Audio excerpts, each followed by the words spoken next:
guys, in this video we're going to learn about the relationship between torque and moment of inertia.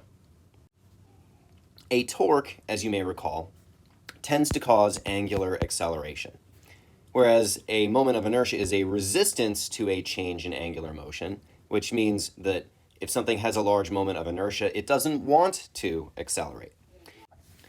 This is similar to the relationship that you see between force and mass, where a large mass corresponds to a resistance to linear motion. The rotational analog to that linear equation is that the sum of the torques acting on an object is equal to its moment of inertia times the angular acceleration. Okay, fine. So basically all I've done to go from the linear equation to the rotational equation is I replaced force with torque, because torque is analogous to force in terms of how it operates with respect to rotation. And I've replaced mass with moment of inertia, and I've replaced acceleration with angular acceleration. Right, so in other words, it's the same equation, it's just related to only rotational quantities instead of linear quantities. All right, the other thing that I wish to remind you about with regard to torque is, remember, torque is, our formula for calculating an individual torque was F cross R, meaning that if you have a force acting at some distance from a pivot point, the torque caused by that force acting at that distance from the pivot is more or less F times R. Now, there were some complexities there with regard to the angle. I'll get into that more in a moment, but more or less, torque is force times radius, if you like. Now, you should have already watched the video that demonstrated the concept of moment of inertia, and that one I believe would have covered example 3. This is example 4, the very next one. So what this one is doing is putting together the concepts of torque and the moment of inertia of a system of point masses. All right, now the most sensible thing for you to do here now is actually pause the video, see if you can figure out part A, because this is building on previous concepts. Try it out, part A, on your own. So pause me, try it out, see how you do. As you should recall, the formula for the moment of inertia of a system of point masses is the sum of mr squared. All right, the m represents the individual mass, and r represents that mass's distance from the pivot. Everything's always relative to the pivot, right? The letter R, anytime you see it, is distance from pivot. This equation is absolutely no exception to that. So the moment of inertia due to just the 5 kilogram mass is that term that I wrote there. The 2 kilogram mass, however, is a different distance away from the pivot. It's at 1.2 meters away. And so there's its contribution to the moment of inertia. Add it all up, and we get 3.68 kilogram meters squared. Okay, fine, there's the answer. Now, the next answer, B, consider the force of gravity acting on each mass. What's the net torque on the system? All right, this is where we have to review that formula of F cross R. Okay, each of those masses there exerts a downwards force due to the action of gravity. Because there's a pivot, one end has to fall and the other has to rise, right? And it's not necessarily going to be the case that the heavy end is the one that falls, right? You would know from the experience of doing something like, say, balancing a spoon on your finger, that depending on where you put your finger, the spoon really could fall either direction, right? If you put your finger too far one way, then it would tend to, have the spoon part fall. But if you put your finger, say, directly under the spoon part, odds are pretty good that the other end is going to fall instead. So exactly which end falls depends not upon which one is heavier, meaning which one has a greater force of gravity acting on it, but rather on which end has the greatest torque. All right, now I'm going to go with the sort of, quote, natural assumption here, which most people would guess. The 5 kilogram end is the one that's going to fall, right? So I will write my equation in such a way that I'm just assuming the 5 kilogram falls, but it really doesn't matter, okay? I can start it out either way, and I will discover the answer as we go. Okay, so now the torque acting on the 5 kilogram block is its mass times gravity times 0.4 meters. All right, now, in case you don't understand the things that just happened there, right, I'm referencing the formula F cross R. The force that acts on the 5 kilogram block that makes it fall is gravity. So that's that big mg. So in a minute, I'm going to plug in 5 for the big M. All right, and then gravity, of course, is 9.8. And 0.4 is the distance from the pivot at which that force acts. So the 5 kilogram ball, whatever, is going to have a different amount of torque that it produces depending on exactly where it is located relative to the pivot. If I had put the pivot, say, like at the middle instead, it would produce more torque by virtue of being further from that hypothetical pivot. Okay, so back to it though. The 5 kilogram ball isn't the only one here. We've also got the other end. The way that you do signs for torque problems is clockwise and counterclockwise are opposite signs. The 5 kilogram end is going to tend to rotate things in the counterclockwise direction, right? If that end falls, the system would rotate counterclockwise. On the other hand, the 2 kilogram end wants to rotate things in the clockwise direction. That's, again, based on the idea of where the pivot is, okay? Because of where the pivot's located, the 5 kilogram end and the 2 kilogram end each want to rotate in opposing directions. And presumably there's some particular point where if I put the pivot there, no rotation would occur at all because those two torques would be exactly equal and opposite.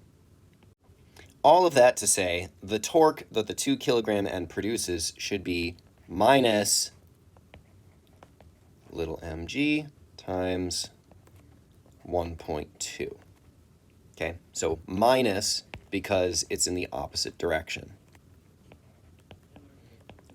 All right, and then if I work all the numbers and stuff out here, what we are going to get for the total torque is apparently negative 3.92.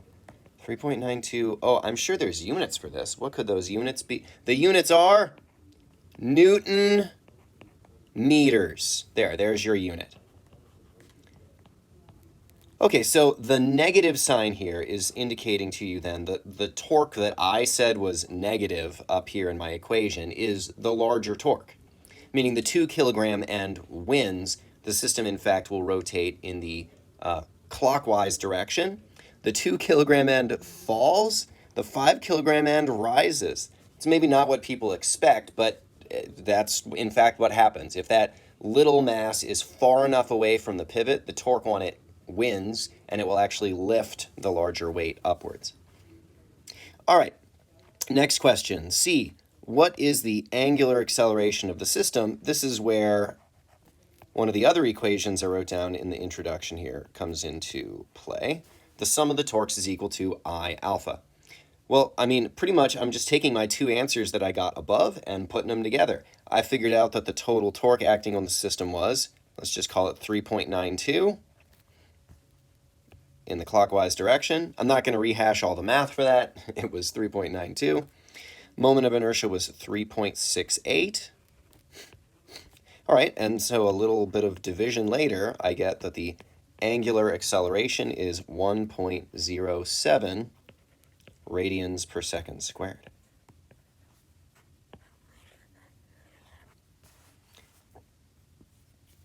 All right, on to part D.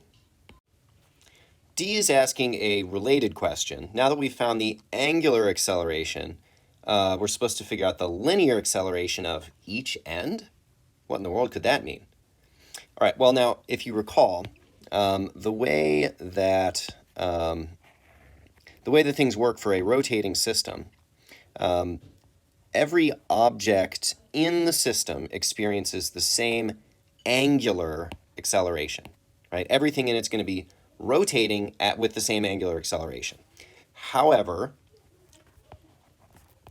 bits of it which are a different distance from the pivot will experience different linear quantities, be that acceleration or velocity, okay? So the 5 kilogram end in an angular sense is going to be, rotating at the same rate. However, in a linear sense, it doesn't travel as far as it's, say, moving up towards the top. And therefore, given that it travels a smaller distance, in a linear sense, it's moving more slowly.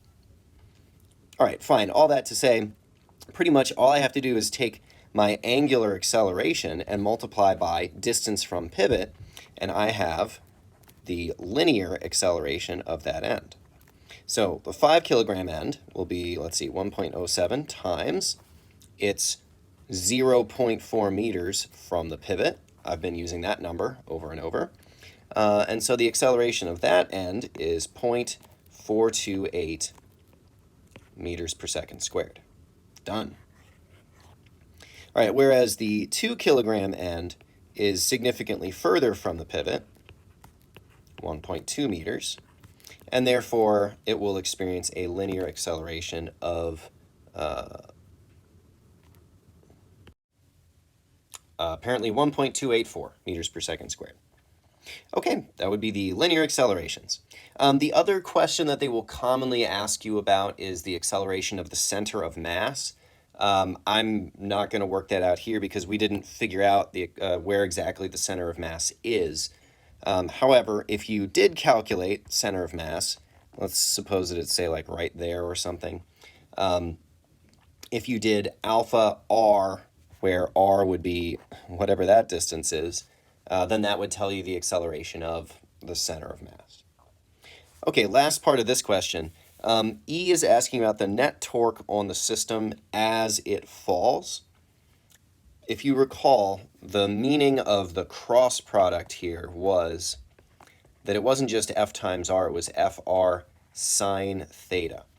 So let's consider, as this thing falls, the torque acting on each end. Specifically, we are going to draw the force vector and the radial vector. And I only really need to look at one of the two masses because it's going to be the same observation for both of them. Notice this angle is no longer 90 degrees. That's the angle at which you have the maximum torque, meaning 90 degrees is. This angle is not 90, therefore the torque is going to be less due to the fact that sine theta is less.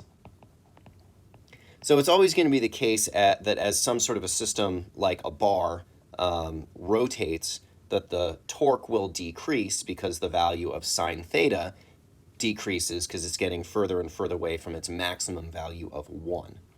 Eventually, you would have the system in the completely vertical orientation, say it like this, and then it would not have any torque acting on it at all. That's the system, or that's the position it's trying to achieve, where it will be in equilibrium due to the fact that there's no net torque acting on it at all. All right, I hope that was helpful, and I'll see you in the next video.